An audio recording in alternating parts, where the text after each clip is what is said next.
Candidates are gearing up for their midterm races this November, but many Democrats are looking ahead to a potential presidential run in the next election cycle. One America's Alex Salvi explains how hindsight may be 20/20 if you look to Iowa now. Many Democrats have their eye on a 2020 presidential run, but you don't have to look further than Iowa to get a preview of the potential candidates. This past weekend was the Democratic Wingding event in the Hawkeye state, which featured several prominent Democrats, rumored to be making runs in 2020. Among a field of career, polished politicians, perhaps none received a bigger reaction than the lawyer for a porn star. When they go low, I say, we hit harder.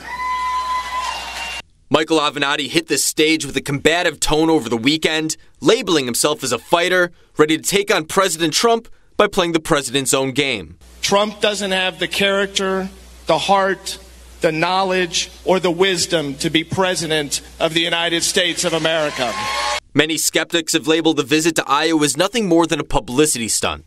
But the spotlight-hungry Avenatti says the run may be for real. Finding out if it makes any sense for me to possibly make a run at the presidency. Are you seriously looking to run for president of the United States? I am. If I wasn't serious, I want to be here. Another 2020 hopeful making an appearance in the Hawkeye state over the weekend was a California congressman who's been a vocal critic of President Trump.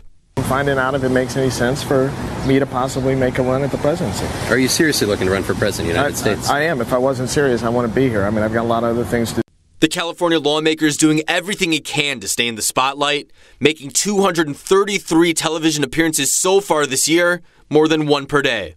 His trip to Iowa over the weekend marks his 8th since President Trump's inauguration, including 3 in the past 3 months, more than any other Democrat who's voiced 2020 aspirations. And I came here today on this soapbox to tell you I have hope for Iowa and I have hope for America. Iowa is a noteworthy state for presidential candidates, as the caucuses mark the first major contest of the primary season and the place where parties select their delegates who will vote for their party's nominee at the party convention.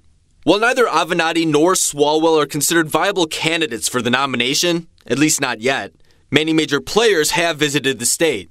Vermont Senator Bernie Sanders has traveled to the state to campaign for candidates and to sign books ever since he narrowly lost the 2016 Democratic caucuses. Donald Trump has got to be defeated, and I intend to do everything that I can with every other progressive in America in making sure that that happens.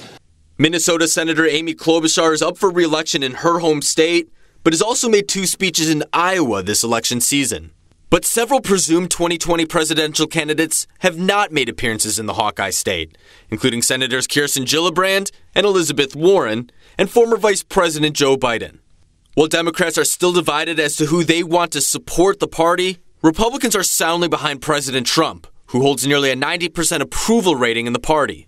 But we may have answers sooner rather than later, because if the Iowa caucus is held on the same date it was in 2016, we're only 16 months away from the first vote. Alex Salvi, One America News. Want to see more videos like this? Click on the link below and subscribe to One America News on YouTube, and call your cable provider and kindly demand that One America News is added to your lineup. Call and subscribe today.